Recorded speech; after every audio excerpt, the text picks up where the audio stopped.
Hello children, today we'll study Harihar Kaka together. So I'll be reading out in Hindi and explaining to you in English, okay? So Harihar काका के यहाँ से मैं अभी अभी लौटा हूँ. I have just gotten back from Harihar काका's house. कल भी उनके यहाँ गया था, लेकिन न तो वह कल ही कुछ कह सके और न आज ही. So I had gone to his place yesterday also, but yesterday also he couldn't tell me anything. Neither could he tell me anything today. दोनों दिन उनके पास मैं देर तक बैठा रहा. Both the days I sat with him for a long time. लेकिन उन्होंने कोई बातचीत नहीं की. But he didn't say anything at all. जब उनकी तबीयत के बारे में पूछा तब उन्होंने सिर उठाकर एक बार मुझे देखा. So when I asked him how he is feeling, he just raised his head and looked at me once. फिर सिर झुकाया तो दोबारा मेरी ओर नहीं देखा. Again he put his head down and he didn't look up at me one more time. हालांकि उनकी एक ही नज़र बहुत कुछ कह गई. हालांकि means even though. So even though just once he looked at me and it told me everything that I needed to know. जिन यंत्रणाओं के बीच वे घिरे थे. यंत्रणा means difficulties.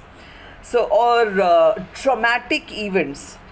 So जिन यंत्रणाओं के बीच वे घिरे थे और जिस मनःस्थिति में जी रहे थे उसमें आँखें ही बहुत कुछ कह देती हैं. So the traumatic, he was in such a traumatic phase and he was going through such a bad time.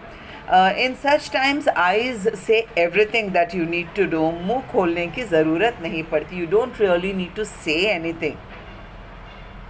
Harihar काका की ज़िंदगी से मैं बहुत गहरे में जुड़ा हूँ. So I have known Harihar काका for long and I am very attached to him, as in कि he has a deep impact on my life. अपने गांव में जिन चंद लोगों को मैं सम्मान देता हूँ उनमें हरिहर काका भी है, एक है. So in my village, the few people whom I really respect, Harihar काका is one of them. Harihar काका के प्रति मेरी आसक्ति के अनेक व्यावहारिक और वैचारिक कारण हैं. The reason I am so attached, आसक्ति, attachment. The reason I am so attached to Harihar Kaka, there are lots of behavioural reasons, there are lots of वैचारिक कारण मीन्स हाउ डू यू से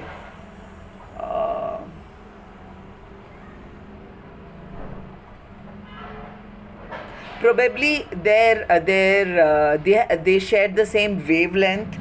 Okay, so उनके विचार मिलते हैं. they shared the same wavelength. उनमें प्रमुख कारण दो हैं. so main reasons are two. एक तो यह कि हरिहर काका मेरे पड़ोस में रहते हैं और दूसरा कारण यह कि मेरी माँ बताती हैं कि हरिहर काका बचपन में मुझे बहुत दुलार करते थे. so one reason is that Harihar काका lives in my neighborhood. And the second reason is that my mom tells me that when I means not I, the writer. When the writer was very young, then Harihar Kaka used to shower a lot of love and affection on him, on our writer. अपने कंधे पर बैठाकर घुमाया करते थे. And he used to make him sit on his shoulder and take him for a round, all around. एक पिता अपने बच्चे को जितना प्यार करता है उससे कहीं ज़्यादा प्यार हरिहर काका मुझे करते थे. So how much a father can love his son, Harihar Kaka used to love me much more than that. और जब मैं सयाना हुआ तब मेरी पहली दोस्ती हरिहर काका के साथ ही हुई. And when I grew up then I became friends with Harihar Kaka only. Harihar काका ने भी जैसे मुझसे दोस्ती के लिए ही इतनी उम्र तक प्रतीक्षा की थी. एंड हरिहर काका also, so it was as if he has waited all his life to become friends with me. Harihar काका ने, सॉरी माय बैड, माँ बताती हैं कि मुझसे पहले गांव में किसी अन्य से उनकी इतनी गहरी दोस्ती नहीं हुई थी. So my mother tells me that he was never so friendly with anyone before the writer. वह मुझसे कुछ भी नहीं छिपाते थे. He wouldn't hide anything from me. खूब खुलकर बातें किया करते थे. He used to talk very openly with him even though there was a lot of age gap. लेकिन फ़िलहाल मुझसे भी कुछ कहना उन्होंने बंद कर दिया है. But as of now he has stop talking to me also. उनकी स्थिति ने मुझे चिंतित कर दिया है. This condition of his is really worrying me. जैसे कोई नाव बीच मझधार में फंसी हो. मझधार is like right in the center of a river or right in the center of a sea. So when someone's boat, it just goes and gets stuck in the center of the river and you don't know where to go, what to do. Okay, so he was probably feeling like that. और उस पर सवार लोग चिल्लाकर भी अपनी रक्षा न कर सकते हों, क्योंकि उनकी चिल्लाहट दूर तक फैले सागर के बीच उठती गिरती लहरों में विलीन हो जाने के अतिरिक्त कर ही क्या सकती है. So he seemed to be in a position where his boat, as if his boat is gone and stuck somewhere midway, either in a river or not literally, okay, just his mental state, okay.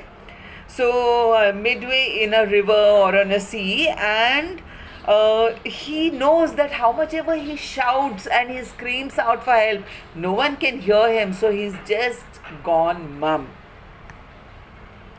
मौन होकर जल समाधि लेने के अतिरिक्त कोई दूसरा विकल्प नहीं है. He doesn't have any other choice other than just keeping quiet and drowning. लेकिन मन इसे मानने को कतई तैयार नहीं. But his mind is not ready to accept it. कि अरे he knows कि okay, I can't do anything, no one can any which ways hear me, so let me just keep quiet. But somewhere in his brains he is like, why should I keep quiet? I have to fight this, I have to fight this. जीने की लालसा की वजह से बेचैनी और छटपटाहट बढ़ गई हो, कुछ ऐसी ही स्थिति के बीच हरिहर काका घिर गए हैं. And when, like how people on one side they know that they cannot escape death, but on the other side how they still want to do something or the other and try and survive. Similarly, Harihar Kaka, he knew that nothing can be done now, but probably he had some hope somewhere कि things might take a good turn, a new turn. Coming to the next page. Harihar काका के बारे में मैं सोचता हूँ तो मुझे लगता है कि वह यह समझ नहीं पा रहे हैं कि कहें तो क्या कहें. So when I think about Harihar Kaka, I feel as if he is not able to understand what to tell. अब कोई ऐसी बात नहीं जिसे कहकर वह हल्का हो सकें. There is nothing which he can tell and feel light. कोई ऐसी उक्ति नहीं जिसे कहकर वे मुक्ति पा सकें. And there is nothing remaining to say. There is no quote that he can say and get free. Harihar काका की स्थिति में मैं भी होता तो निश्चय ही इस गूंगेपन का शिकार हो जाता. So if I would have been in Harihar Kaka's place, definitely I would have also become mum like him, dumb like him, like just don't feel like talking. Harihar काका इस स्थिति में कैसे आ फंसे? How did he get into this position in the first place? यह कौन सी स्थिति है? What is this kind? What exactly is happening with him? इसके लिए कौन जिम्मेवार है? Who is responsible for this? यह सब बताने से पहले अपने गांव का और खासकर अपने गांव की ठाकुर बाड़ी का संक्षिप्त परिचय मैं आपको दे देना उचित समझता हूँ.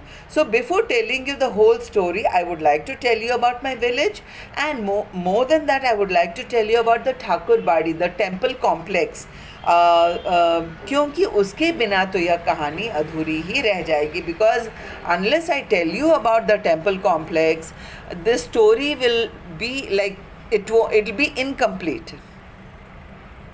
मेरा गांव कस्बाई शहर आरा से 40 किलोमीटर की दूरी पर है. कस्बाई शहर आरा means so Ara was initially a town. Ara is now it is in Jharkhand, I think. So it was initially a town and over the time it turned into a city. So our writer's village is a little about 40 kilometers away from Ara. Hasan Bazar bus stand के पास, so near Hasan Bazar bus stand, गांव की कुल आबादी 2,500-3,000 होगी. The total population of the village in which he lives is about 2.5 to 3,000. गांव में 3 प्रमुख स्थान हैं. There are 3 main places in the village. गांव के पश्चिम किनारे का बड़ा सा तालाब. So on the western side of the village there is a big pond. गांव के मध्य स्थित बरगद का पुराना वृक्ष, and in the centre of the village there is this very old banyan tree. और गांव के पूरब में ठाकुर जी का विशाल मंदिर, जिसे गांव के लोग ठाकुरबाड़ी कहते हैं. So, and in the left hand side of the village there's a very big temple complex which the people called Thakur Badi. Thakur is God and Bari is house. गांव में इस ठाकुरबाड़ी की स्थापना कब हुई, इसकी ठीक ठीक जानकारी किसी को नहीं. So no one really knows when this Thakurbari came into existence. इस संबंध में गांव में जो कहानी प्रचलित है वह यह कि वर्षों पहले जब यह गांव पूरी तरह बसा भी नहीं था, that years and years ago, the story which is, which people share about this Thakurbadi is many years ago, when this village was not even populated, like not many people lived there. कहीं से एक संत आकर इस स्थान पर झोपड़ी बना रहने लगे थे. From somewhere one saint had come and he made a hut over here and he started living in this village. वह सुबह शाम यहाँ ठाकुर जी की पूजा करते. Every morning evening he would pray to Thakur ji. लोगों से मांग कर खा लेते थे, and he used to go around and ask for alms and eat. और पूजा पाठ की भावना जागृत करते थे, and he would tell people why it is so important to pray. बाद में लोगों ने चंदा करके यहाँ ठाकुर जी का एक छोटा सा मंदिर बनवा दिया. So later on the people, they got together and they donated some money. Chanda means everybody puts in some amount of money and then they made a small temple for Thakur ji, for the God. फिर जैसे जैसे गांव बसता गया और आबादी बढ़ती गई, then as more and more people started coming into the village and the population grew, मंदिर के कलेवर में भी विस्तार होता गया. So even the complex of the temple started becoming bigger and bigger and bigger. लोग ठाकुर जी को मनौती मनाते कि पुत्र हो, मुकदमे में विजय हो, लड़की की शादी अच्छे घर में तय हो, लड़के को नौकरी मिल जाए. So the people used to go and pray to the God that they should get a son, they should win the case whichever they are fighting, their daughter should get married into a good house and the son should get a good job. फिर इसमें जिनको सफलता मिलती वह खुशी में ठाकुर जी पर रुपये, जेवर, अनाज चढ़ाते. And whosever wishes would come true, so with they would be so happy that they would donate money and jewelry and अनाज, grains, food grain.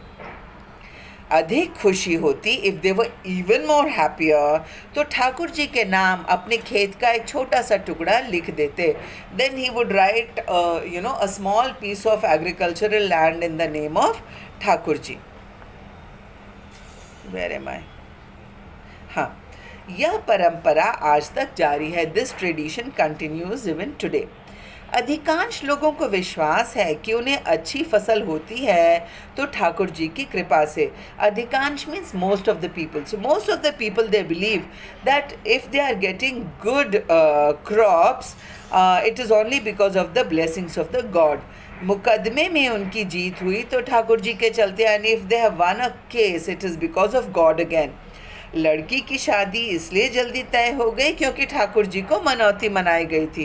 And if the girls marriage gets fixed very soon it is because they had pray to the god कि लड़की की शादी जल्दी हो जाए, हम आपको ये चढ़ाएंगे वो चढ़ाएंगे. So basically they had gone and bribed the God.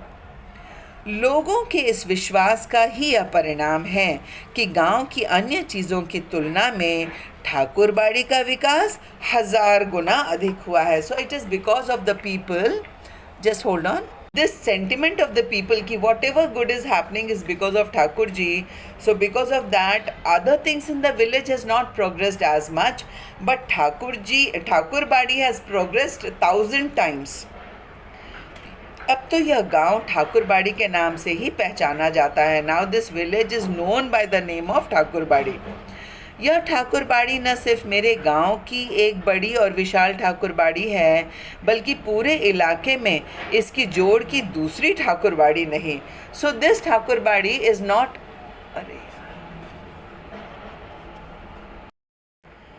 सो यह ठाकुरबाड़ी न सिर्फ मेरे गांव की एक बड़ी और विशाल ठाकुरबाड़ी है, बल्कि पूरे इलाके में इसकी जोड़ की ठाकुरबाड़ी दूसरी नहीं है. So this Thakurbari is not only the biggest Thakurbari of my village and my village, there is no other Thakurbari in comparison to this anywhere around my village.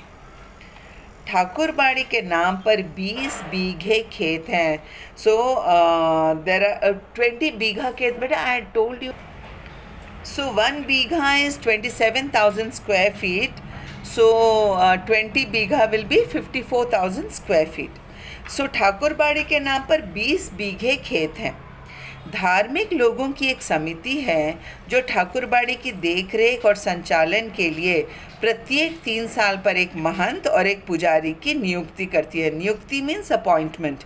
So there is a committee of the religious people who to run the temple complex and for all the puja and everything. Every 3 years they change a mahant, the administrator and the pujari, every 3 years. Coming to the next page. ठाकुरबाड़ी का काम लोगों के अंदर ठाकुर जी के प्रति भक्ति भावना पैदा करना तथा धर्म से विमुख हो रहे लोगों को रास्ते पर लाना है. So the work that the Thakurbadi does is to bring, to see to it that everybody feels dedicated to the God, devoted to the God, and even the people who are not really into religion and all the religious practices, to bring them back into it. Okay? ठाकुरबाड़ी में भजन कीर्तन की आवाज़ बराबर गूंजती रहती है. So constantly you can hear the devotional songs, bhajan kirtan going on. गांव जब भी बाढ़ या सूखे की चपेट में आता है, ठाकुरबाड़ी के अहाते में तंबू लग जाता है. So whenever there is baadh means flood and sukha is drought. So whenever there is floods or drought in the village, immediately they will have, next to the Thakurbari, maybe in the complex itself, they put tents and लोग और ठाकुरबाड़ी के साधु संत अखंड हरि कीर्तन शुरू कर देते हैं. and the villagers and the sages and saints of the ठाकुरबाड़ी, अखंड means which does not break, unbreakable. So they go on, singing bhajans of Vishnu Bhagwan, one after another, 24 hours just goes on. इसके अतिरिक्त गांव में किसी भी पर्व त्योहार की शुरुआत ठाकुरबाड़ी से ही होती है. So apart from this, any festival is first celebrated in ठाकुरबाड़ी. होली में सबसे पहले गुलाल ठाकुर जी को ही चढ़ाया जाता है. Even during Holi the first colour is put on Thakur ji. Diwali का पहला दीप ठाकुरबाड़ी में ही जलता है. Even the first lamp, the earthen lamp in Diwali is lit up in front of Thakur जी.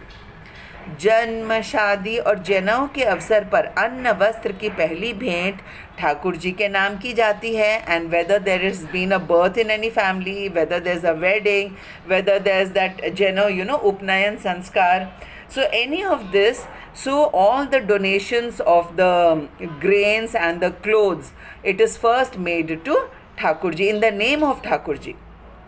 ठाकुरबाड़ी के ब्राह्मण साधु व्रत कथाओं के दिन घर घर घूमकर कथा वाचन करते हैं. So the Brahmans and the sages of Thakurbari, on the days when people fast, they go to every house in the village and tell stories.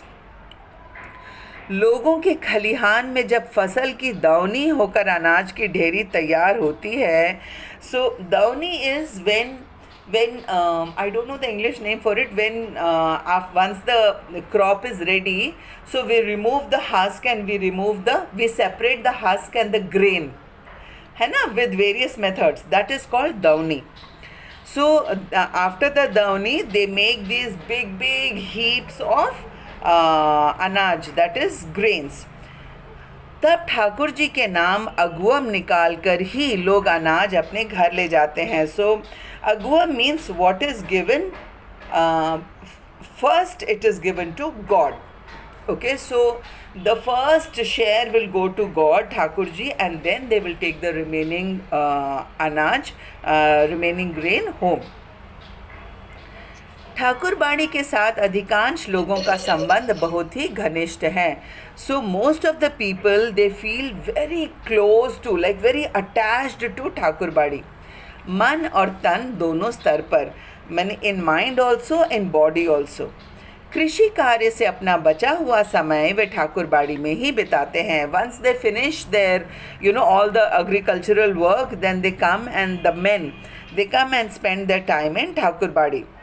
Thakur बाड़ी में साधु संतों का प्रवचन सुन और ठाकुर जी का दर्शन कर वे अपना यह जीवन सार्थक मानने लगते हैं. So they listen to the various satsangs and lectures of the sages over there after their farming, and they get the darshan of the God. So they feel ki, okay, my life is totally, it's just going the way it should, it's perfect. Thakur बाड़ी में साधु संतों का, my bad, उन्हें यह महसूस होता है कि ठाकुर बाड़ी में प्रवेश करते ही वे पवित्र हो जाते हैं. So people begin to think that the moment they enter the Thakurbari they become pure. उनके पिछले सारे पाप अपने आप खत्म हो जाते हैं. Whatever sins they have committed earlier, everything just gets washed away when they enter the temple premises. परिस्थितिवश इधर हरिहर काका ने ठाकुर बाड़ी में जाना बंद कर दिया है. So for whatever reason इधर, okay, so due to certain reasons Harihar Kaka has now stopped going to Thakurbari. पहले वे अक्सर ही ठाकुर बाड़ी में जाते थे. Earlier he used to often, अक्सर means often, he used to often go to Thakurbari. मन बहलाने के लिए कभी कभी मैं भी ठाकुर बाड़ी में जाता हूँ. सो once in a while, just for some entertainment, I also go to Thakur बाड़ी once in a while. I told. लेकिन वहाँ के साधु संत मुझे फूटी आँखों नहीं सुहाते, अंडरलाइन फूटी आँखों नहीं सुहाते, कि I just can't bear the sight of them, the साधु संत. काम धाम करने में उनकी कोई रुचि नहीं है. They are just not interested in doing any work. Thakur ji को भोग लगाने के नाम पर दोनों जून हलवा पूड़ी खाते हैं.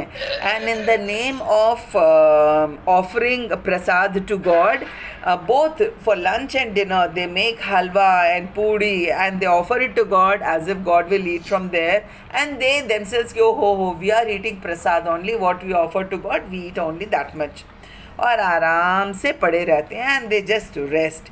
उन्हें अगर कुछ आता है तो सिर्फ बात बनाना आता है. If they know anything it is only to talk big. So this is about the Thakurbari. Harihar Kaka 4 भाई हैं. Harihar Kaka are 4 brothers in total, including him 4 brothers. सबकी शादी हो चुकी है. Everyone is married. हरिहर काका के अलावा सबके बाल बच्चे हैं. सो अलावा means apart from. So apart from Harihar काका एवरीबडी हैज़ चिल्ड्रन. बड़े और छोटे भाई के लड़के काफ़ी सयाने हो गए हैं. So the elder brother and the younger brothers sons are quite grown up. 2 की शादियाँ हो गई हैं and 2 of them are already married. उनमें से एक पढ़ लिख कर शहर के किसी दफ्तर में क्लर्की करने लगा है. So out of them one has studied in the city and he has started working as a clerk in some office. लेकिन हरिहर काका की अपनी देह से कोई औलाद नहीं है. बट हरिहर काका doesn't have any child of his own.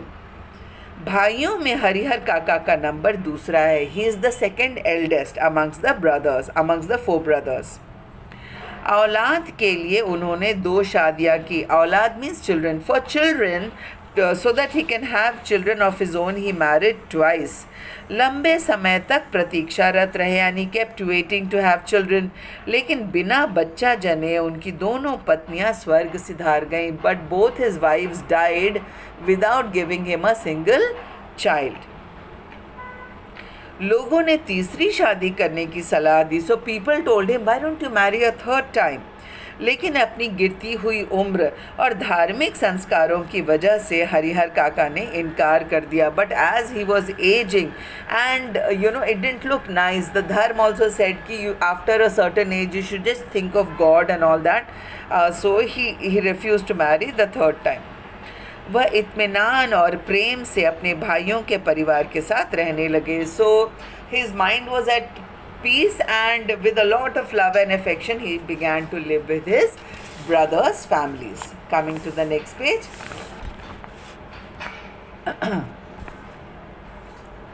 Harihar काका के परिवार के पास कुल 60 बीघे खेत हैं. Just a moment. 1 bigha is 27,000 square feet, so 60 you can multiply. प्रत्येक भाई के हिस्से 15 बीघे पड़ेंगे. So every brother will get 15 bigha of agricultural land, the farm. कृषि कार्य पर ये लोग निर्भर हैं. निर्भर मतलब dependent. So they are dependent on farming. That is the work that they do. शायद इसीलिए अब तक संयुक्त परिवार के रूप में ही रहते हैं. संयुक्त परिवार, joint family. So probably that's the reason why they live in joint family. Harihar काका के तीनों भाइयों ने अपनी पत्नियों को यह सीख दी थी कि हरिहर काका की अच्छी तरह सेवा करें. सो Harihar काका's brothers, all the 3 brothers had told their wives, please take care of Harihar काका very well, okay? समय पर उन्हें नाश्ता खाना दें. give him breakfast, lunch and dinner in time. किसी बात की तकलीफ़ ना होने दें. don't let him suffer at all. कुछ दिनों तक वे हरिहर काका की खोज खबर लेती रहीं. For a few days all the 3 wives they were taking care of Harihar Kaka. फिर उन्हें कौन पूछने वाला? After that who will bother about him. ठहर चौका लगाकर पंखा झलते हुए अपने मर्दों को अच्छे अच्छे व्यंजन खिलाती. ठहर चौका is earlier on, before they would serve food for the elders or the men of the family, they would clean up that place. Okay, because earlier people wouldn't sit on table, chair and all. They would sit down and eat. So they would clean up that place, and then with cow dung and mud, they would wipe that place and then offer food, and then they would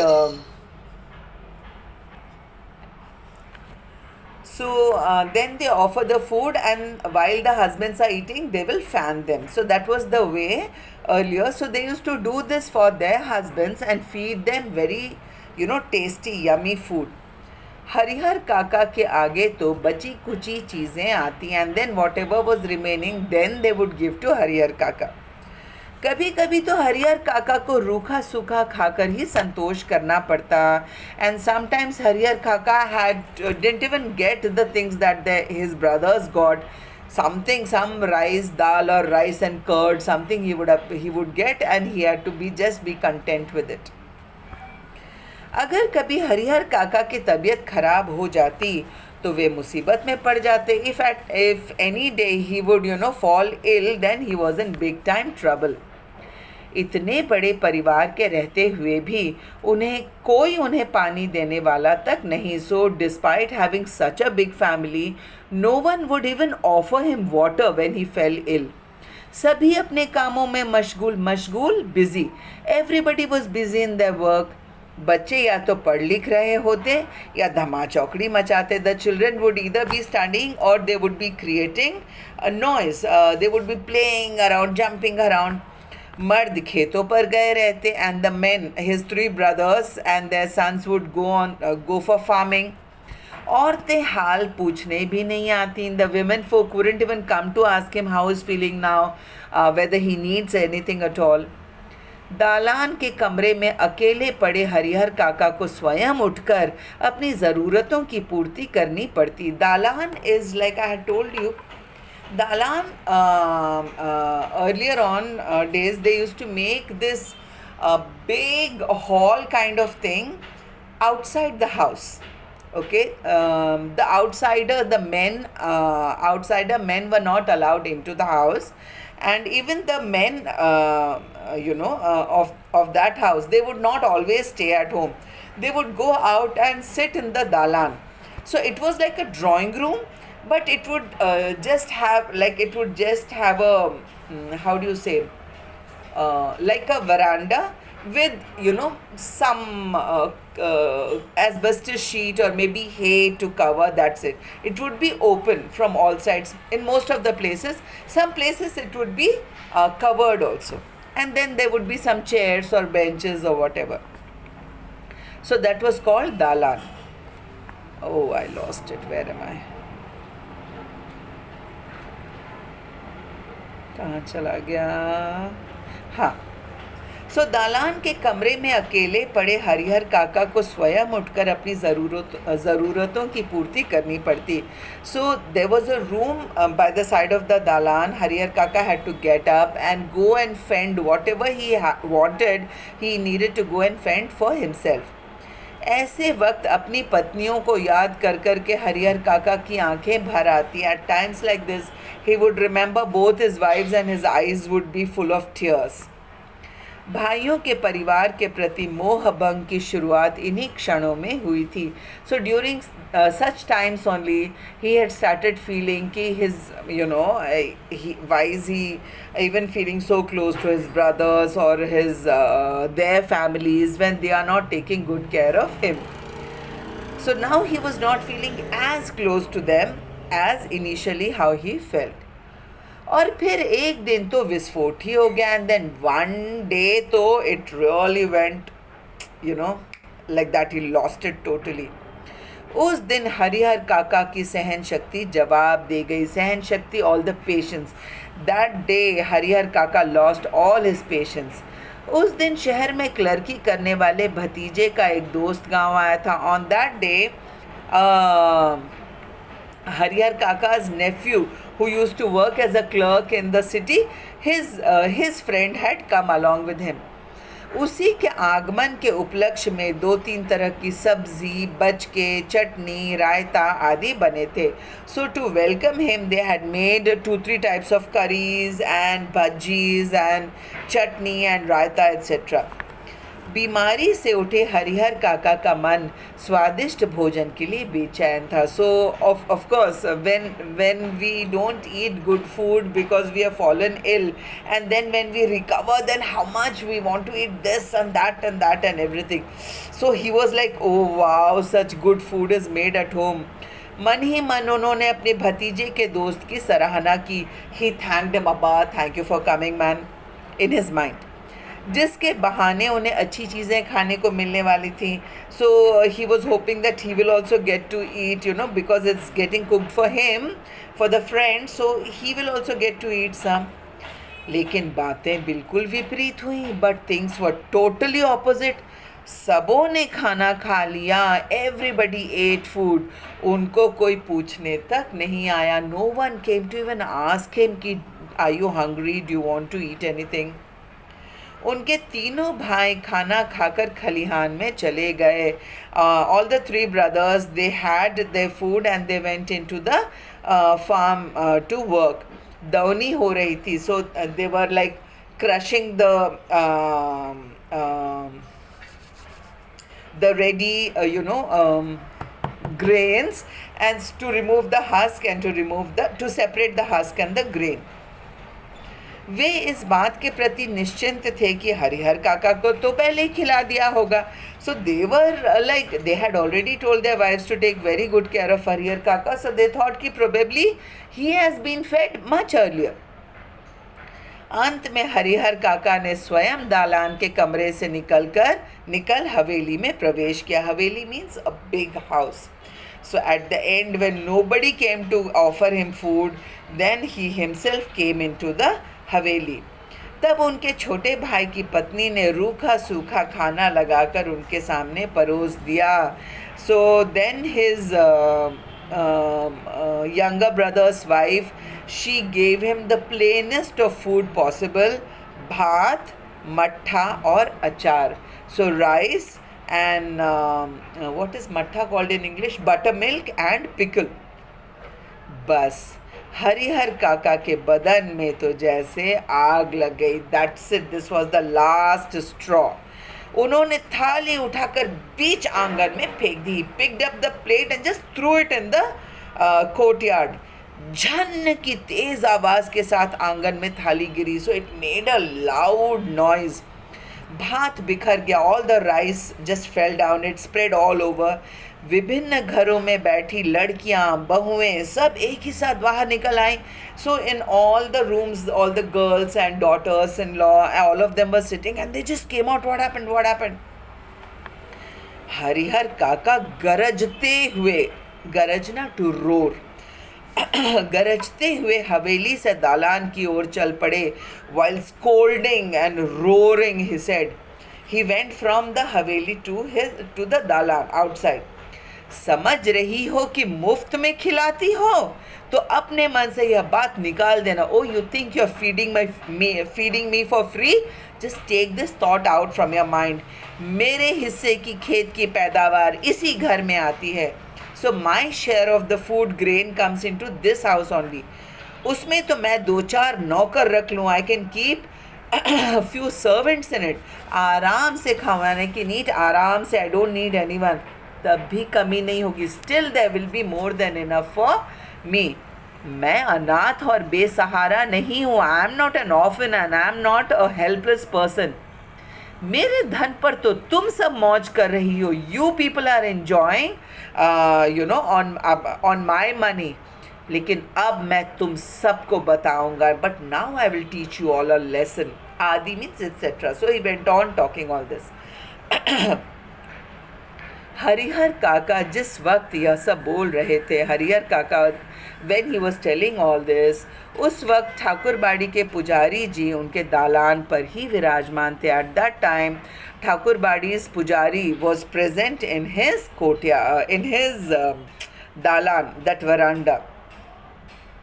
वार्षिक हुमाद के लिए, हुमाद is all the various items that we need to do havan yagya and all that. So वार्षिक हुमाद के लिए वह घी और शकील लेने आए थे.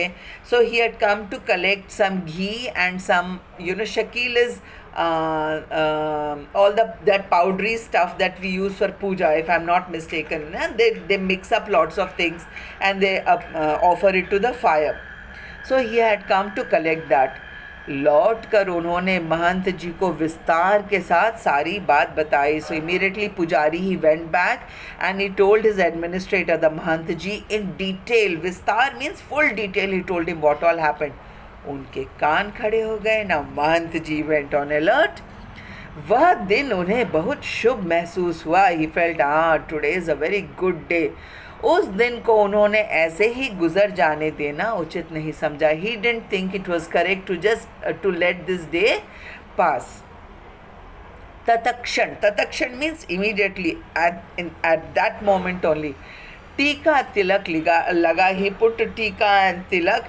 कंधे पर राम नामी लिखी चादर डाल ठाकुरबाड़ी से चल पड़े. So see, his intentions are something else. But how he is dressing up as if he is such a great devotee. So he put tika and he took the shawl which had Ram, Ram, Ram, Ram written on it. How much he is thinking only about God. But his intentions were so bad, okay. So चल पड़े. संयोग अच्छा था. He was in luck. Harihar के दालान तक नहीं जाना पड़ा. He didn't need to go till Harihar काका's दालान. रास्ते में ही हरिहर मिल गए. He met him on the way. गुस्से में घर से निकलकर वह खलिहान की ओर जा रहे थे. So he was so angry, Harihar काका, that from his house, from his dalan, he was going to खलिहान to meet his brothers. लेकिन महंत जी ने उन्हें खलिहान की ओर नहीं जाने दिया. But Mahant ji didn't let him reach till the खलिहान. अपने साथ ठाकुरबाड़ी लेते आए. He took हरिहर काका with himself to ठाकुरबाड़ी. फिर एकांत कमरे में उन्हें बैठा.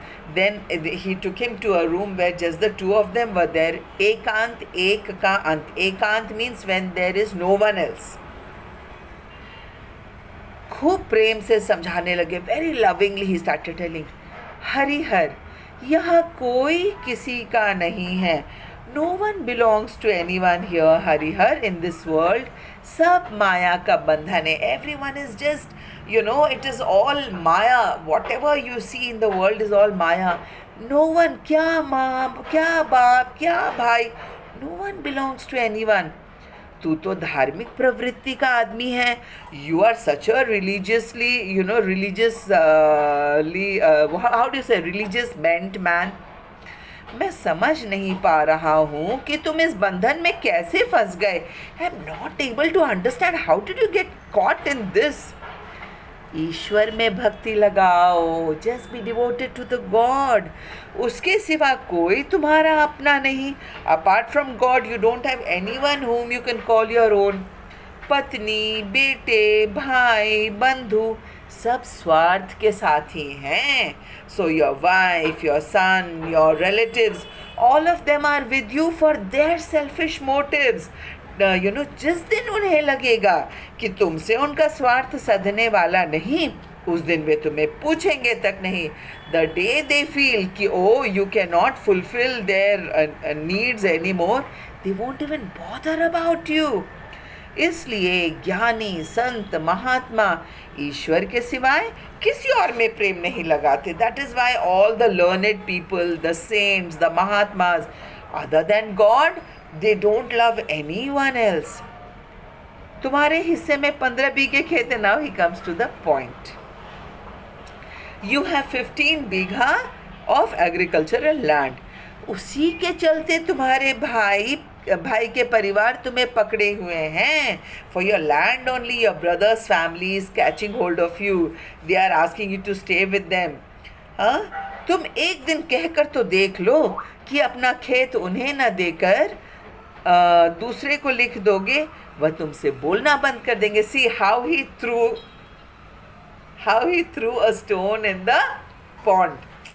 His idea, he just sowed an idea in his mind. You just tell your brothers कि you will not give your property to them. You will give it to someone else. Till now he is not told who. Okay. They will stop talking to you. वह तुमसे बोलना बंद कर देंगे. They will stop talking to you. खून का रिश्ता खत्म हो जाएगा. They will forget कि they are bound to you by blood. तुम्हारे भले के लिए मैं बहुत दिनों से सोच रहा था, लेकिन संकोचवश नहीं कह रहा था. So for your good only I had been thinking for a very long time. But I was like, how can I tell him, all this, how can I tell him? That's why I didn't tell you anything. आज कह देता हूँ, तुम अपने हिस्से का खेत ठाकुर जी के नाम पर लिख दो. But today I think it is important. Let me tell you that the land that you have, give it to Thakur ji. Write it in the name of Thakur ji. सीधे बैकुंठ को प्राप्त करोगे. Baikunth is, so it is the ultimate aim of all the Hindus for the souls to reach Vaikunt. Vaikunt is the place where Lord Vishnu is supposed to live along with Lakshmi Ma. So if you go to Vaikunt, then you will, it is like you've gotten nirvana, so you will never have to take birth again. Okay. So he says, if you give your 15 bigha khet to, in the name of God, straight away, one straight ticket to Vaikunt. Where am I? हाँ, तीनों लोकों में, it should be लोकों, तीनों लोकों में तुम्हारी कीर्ति जगमगा उठेगी. In all the 3 worlds, okay, you will become so famous. जब तक चांद सूरज रहेंगे तब तक लोग तुम्हें याद करेंगे. Until there is the moon and there is the sun, people will remember you. Thakur ji के नाम पर ज़मीन लिख देना तुम्हारे जीवन का महादान होगा. So if you write the name, if you give your ज़मीन, if you give your land in the name of Thakur ji, that will be the biggest donation you can ever make in your life. साधु संत तुम्हारे पाँव पखारेंगे, साफ करेंगे, धोएंगे. सो साधु संत will wash your feet, सभी तुम्हारा यशोगान करेंगे, everyone will sing praises, your praises. तुम्हारा यह जीवन सार्थक हो जाएगा, सार्थक meaningful, this life will become so meaningful. अपनी शेष जिंदगी तुम इसी ठाकुरबाड़ी में गुजारना, your remaining life you spend in this Thakurbari only. तुम्हें किसी चीज़ की कमी नहीं होगी, you will never lack anything. एक मांगोगे तो 4 हाजिर की जाएंगी। You will ask for 1 thing, you will get 4 things. हम तुम्हें सिर आँखों पर उठा के रखेंगे। प्लीज़ अंडरलाइन, सिर आँखों पर उठाना मतलब कि बहुत ध्यान रखना, बहुत स्वागत करना। So we will really take extremely good care of you. Thakur ji के साथ साथ तुम्हारी आरती भी लगाएंगे, and along with Thakur ji we will do aarti for you also that you will give 15 acres of 15 bigha land to Thakur ji. भाई का परिवार तुम्हारे लिए कुछ नहीं करेगा, your brother's family will not do anything for you. पता नहीं पूर्व जन्म में तुमने कौन सा पाप किया था कि तुम्हारी दोनों पत्नियां अकाल मृत्यु को प्राप्त हो गई। अकाल मृत्यु, untimely death. God alone knows what sin you committed in your previous birth that both your wives died untimely. तुमने औलाद का मुंह तक नहीं देखा, you didn't even get to see your own child. अपना यह जन्म तुम अकारथ न जाने दो। अकारथ means waste. This birth don't let it go waste.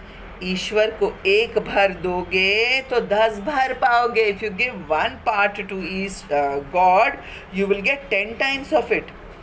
मैं अपने लिए तो तुमसे नहीं मांग रहा हूँ ना, I am not asking for my self.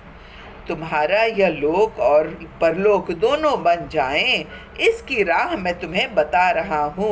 I am showing you the way how you can become, how you can do something great in this life and in the next life. Okay?